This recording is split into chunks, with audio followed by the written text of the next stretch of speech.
today's show, coaches on the move from up here to down there. How Hugh Greenwood could one day turn back the pages of his sporting life. And the Big Easy making a big impression.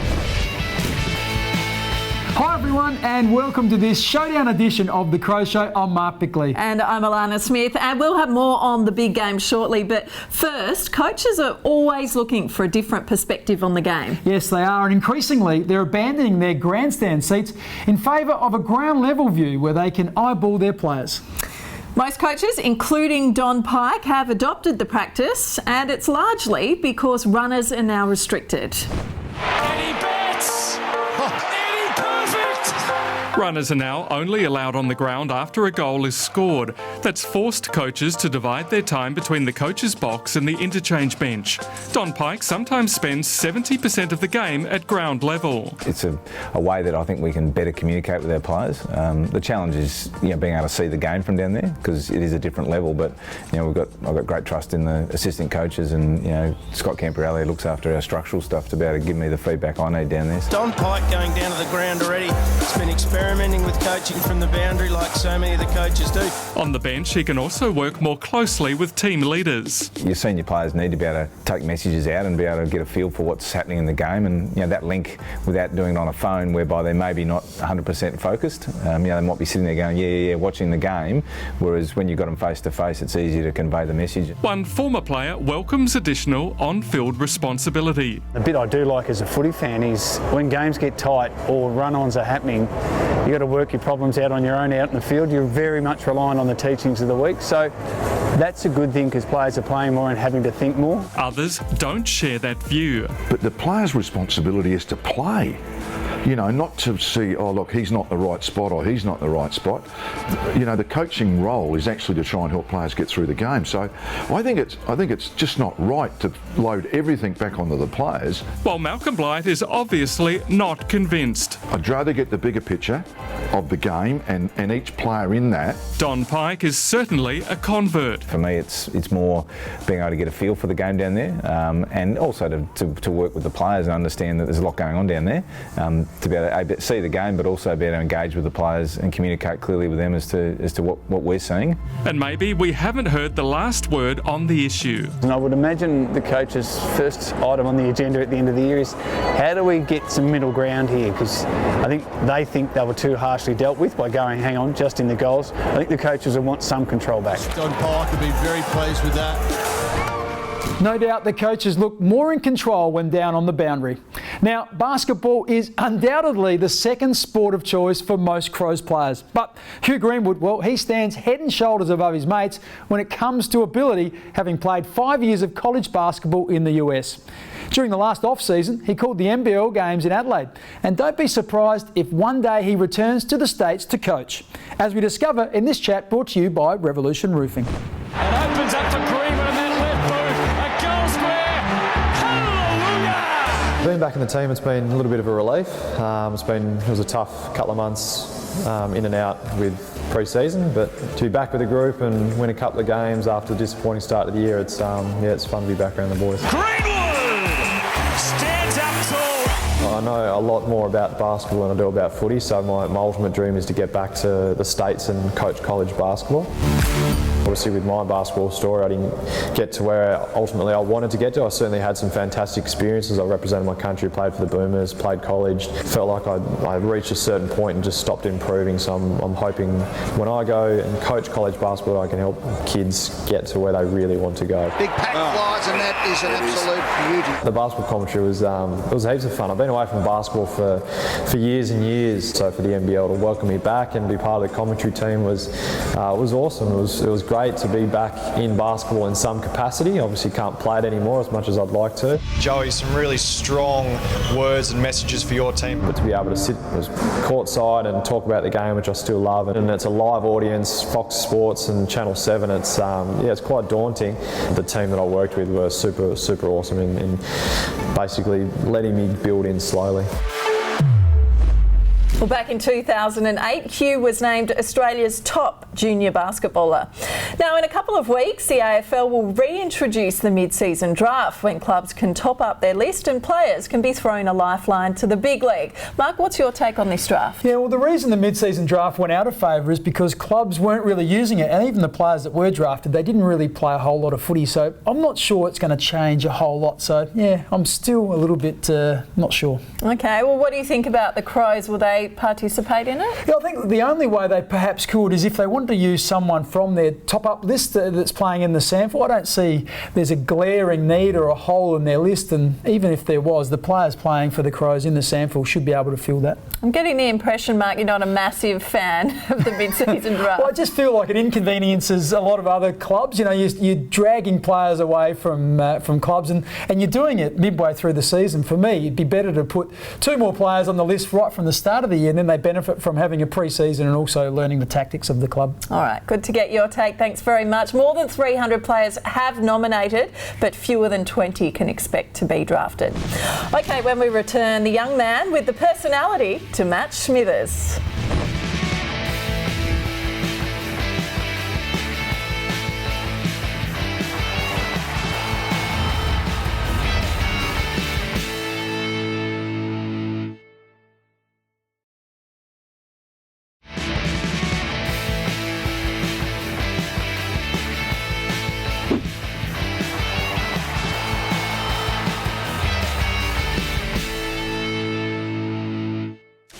Now, Brodie Smith has a well-earned reputation for humour and an outgoing personality, but there's a newcomer to the club whose character is up there with Smithers.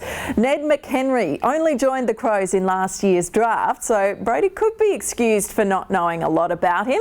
With the help of Thomas Farms, let's find out. This week we've got Ned McHenry.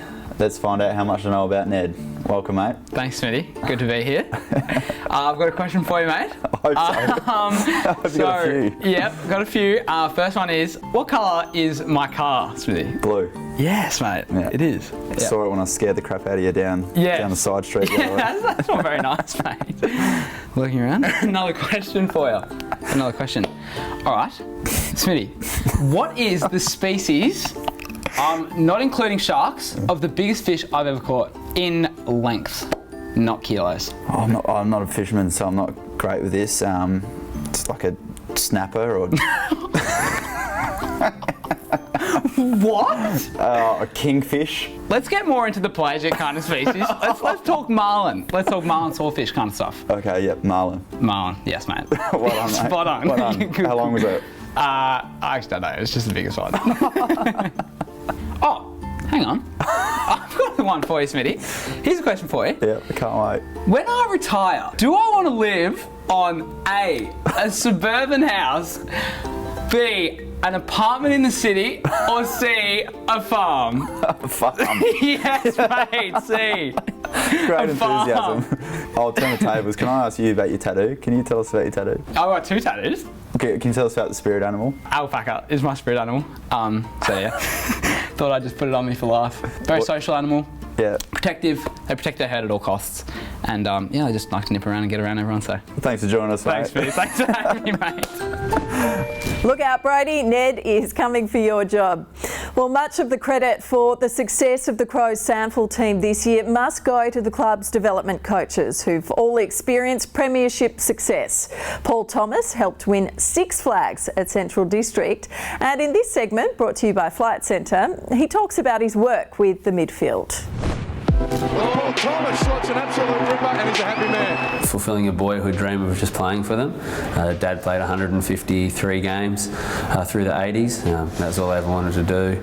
Didn't support a AFL or VFL team. Sort of followed Hawthorn because Johnny Platten was our Central's connection. Paul Thomas there with the cup. Can it get any better for the Dogs? I think from a trophy point of view, we won the grand final. Our club won the leading goal kicker. We won the reserves McGarry medal. I went the league McGarry medal and beat a teammate by a vote. So there was 2 of us right up there in the voting. So from that point of view, yeah, it certainly was probably that one. The midfield development coach, work with Scott Camperelli and Michael Godden. So with the sample, try and head up the structure and how we're going to organise the game from what our forwards are doing, what our midfield are doing, and then from that just develop the young mids in their craft ready to go. But I enjoy the chess game that is structure and how we're going to organise the games. That'd be a sort of path I'd pursue. Well, Paul is now in his 4th year at the club. Do stay with us. After the break, Andrew Jarman plays golf as only Andrew Jarman can.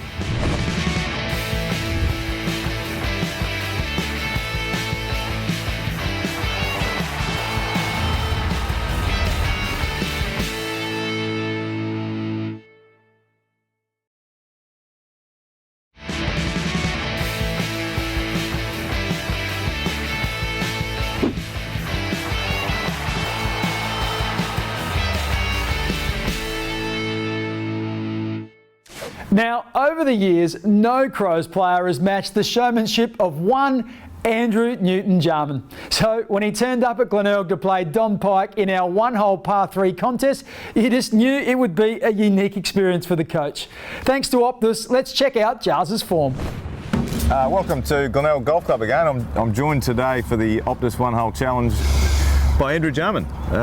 Welcome on board, Andrew. G'day, Coach. Good to be here. Looking forward to it. Looks like a pretty tough little green, this one, par 3. But what do you want me to hit with, left or right? You can go either hand, whichever you're comfortable with. How do you go as a golfer? Not that good. Let's see what you got. Okay. Away you go. 90 odd metres here. Oh, that's looking pretty tidy. Oh, settle down. Bit frisky. It was, wasn't it? Just overclubbed a bit. Did I? But you said it's on the back of the green. It's look good. That's a good start. Yo, beauty! Here we go. Oh dear. Oh dear. Oh yeah. Oh, that's got the slow. Well, Jars, now just quickly on you. How many total games did you end up playing for the Crows? 110. 110. Yeah. And your most memorable one you played? Oh, look, it would have been the first one. Yep. 91, when there was a lot of uncertainty about the club because there was 9 other sample clubs involved to build that one club, and then you're playing the mighty Hawthorn Football Club. Yep. But a night I'll never forget, and we had a good night, and I reckon it just set the foundation. That's how we go here. Mine did roll off here, and you're just off the back, so we're about even. I reckon we're not bad, are we? You get this in, I'll just run down that fairway, screaming your name out. Donny Pike having a putt. He's about 35 out. Lovely little chip. It's just fallen short. Just short? This is against the coach. So if I get this in, I'll talk about this for the next 40 years. This looks good. This looks very good. Oh, jeez! Oh! That did everything but go in. Did you see that? He's Nice made work. me just come out of my shell. The coach has just done it. Yeah, well played. Yeah, well, nice. If that went Halved in threes. Halved in threes. Off that one. You were gone. You're going to shirt up the whole thing. Thanks, Jars. Thanks for joining Pleasure, me. mate. Always good to see you. And I don't know about the 24 handicap. That looked a bit better than 24 for me. Good luck to you and the boys for the rest of the year. Thanks, mate. All right, Good all on the you. best, mate. Cheers. Jars, as always, the entertainer, but boy, what a player he was. When AFL moved from West Lakes to Adelaide Oval, many feared it would be the end of the pre-game car park barbecue. But some habits never die, and dozens of fans continue the tradition in the Northern car park.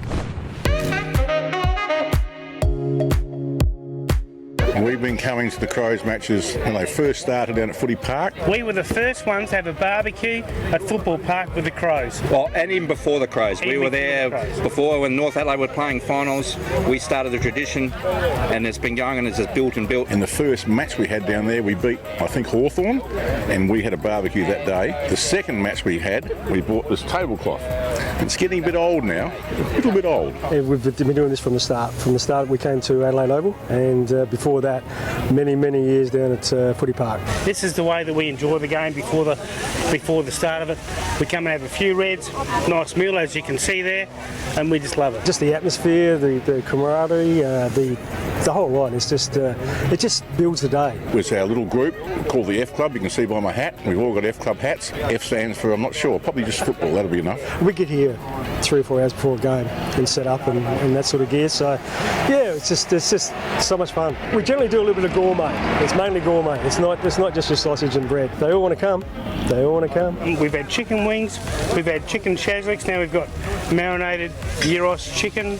We've got spuds, onions. So if someone wants to come down, enjoy a sausage and a hamburger, they can. If you thought some of those setups were impressive, make sure you watch next week when we'll have the ultimate Crows barbecue. Now, the emergence of a new crop of young players has been one of the season's highlights so far, and the advertisers' Reece Humphrey is enthusiastic about their potential.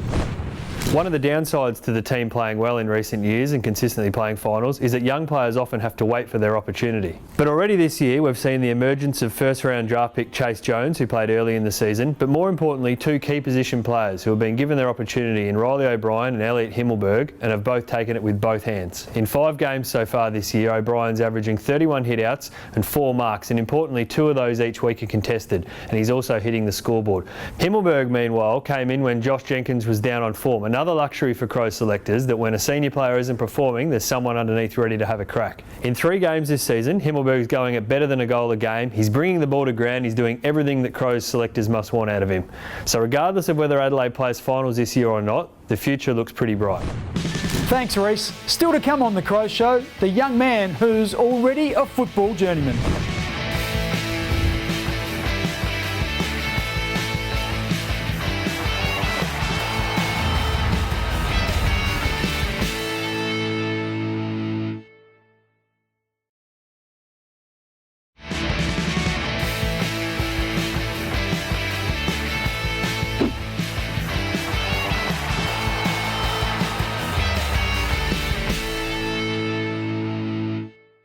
Years ago, the Crows wanted to draft Harry Himmelberg, but the Giants got in ahead of them.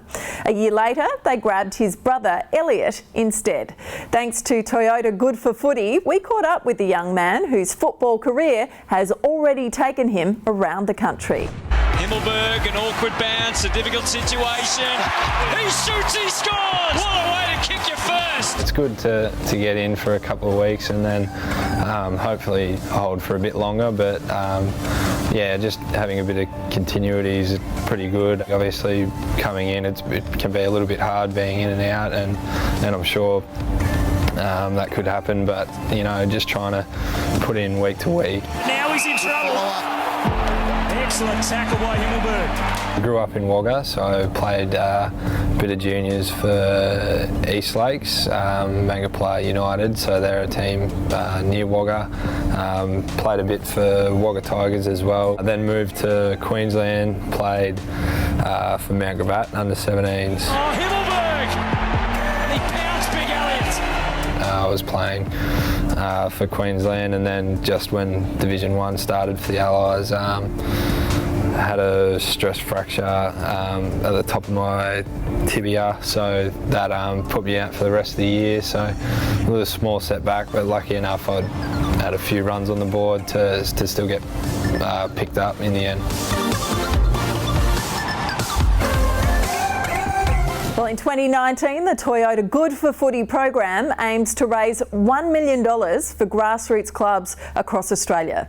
Make sure your local club registers their interest at the website toyota.com.au/AFL raffle.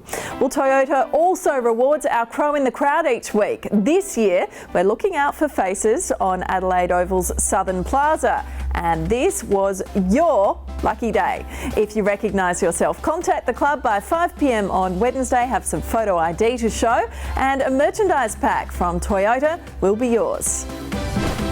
That's about all we have time for in today's show, brought to you by Optus. Make sure you remember to check out @The Crow Show on Twitter. And for all the latest news, go to the Crow's website, afc.com.au, as well as Facebook and Instagram. Well, thanks for your company, and we look forward to joining you again next Sunday at 11:30 on 7. We'll see you then. Bye for now.